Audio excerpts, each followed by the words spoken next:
زموږ د نننۍ غونډې اساسي هدف د هغو نوښتونو او لاسته راوړنو معرفي کول دي چې د حکومت او ولس ترمنځ د معلوماتي پل په توګه استفاده ورڅخه کیږي.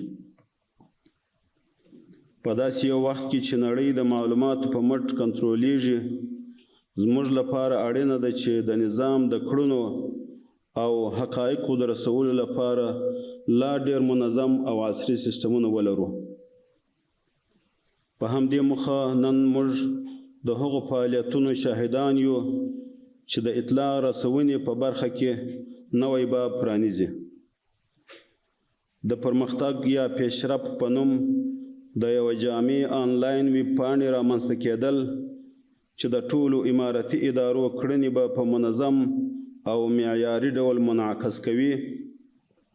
د رسنیو د معلوماتي کتاب تدوین چې زموږ په هیواد کې د رسنیز ډګر د واقعي احصایې او انسجام ښکارندویي کوي، ورسره دا واضح کوي چې اسلامي امارت رسنیو، خبري سرچینو، ورځپاڼو او رسنیزو نهادونو ته ارزښت ورکوي او حمایت یې کوي.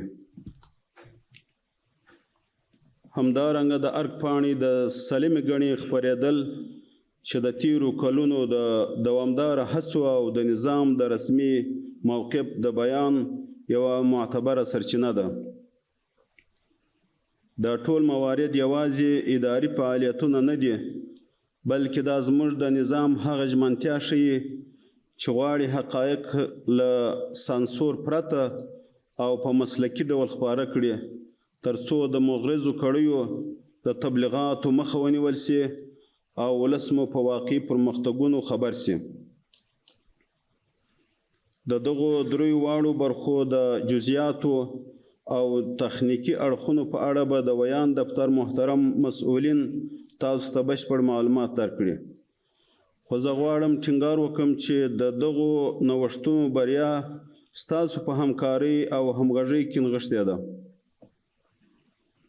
دا هم باید زیاته کړو چې د ریاست الوزرا محترم مقام د ریاست الوزرا د دفتر او ټول اړوند مسؤلین تعهد لري چې لکه د نن غونډې جوړېدو په څیر به وخت په وخت ستاسو فعالیتونه ته زمینه سازي کوي، امکانات ورته برابروي او ګام په ګام ملګرتیا کوي.